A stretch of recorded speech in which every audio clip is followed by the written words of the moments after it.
cooperative learning structures, I want to bring us to your seminal work, the book Cooperative Learning, which was done many years ago, and recently you updated it.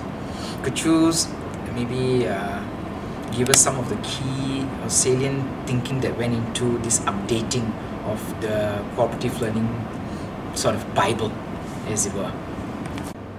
The book was originally written many years ago, and it's our most popular book. It's now sold over 500,000 copies, and it's been translated into many languages, and it's sold in many countries.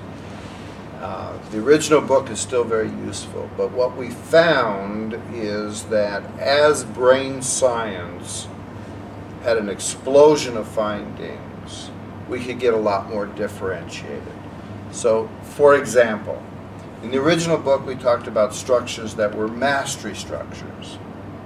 We now know that a very different part of the brain is involved with procedural memory than with episodic memory, than with semantic memory, and so on. So what have we done? We've gotten structures that are much more differentiated. We have structures that are good for creating procedures, other structures that are very good for creating episodic memories, and other structures for knowledge acquisition, because we're really developing a whole different part of the brain, and a structure that is great for producing knowledge is not necessarily very good for learning a procedure, and vice versa.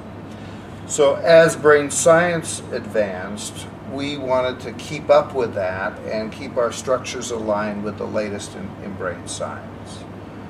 The other way in which the book has changed a great deal is a great deal more emphasis on simple structures that teachers can use as part of any lesson. We had a fair amount of emphasis on complex lesson designs in the prior version. Those are great, but what we found is in the busy day of a teacher's life, learning the simple structures that you can do as part of every lesson, that's what most often gets implemented.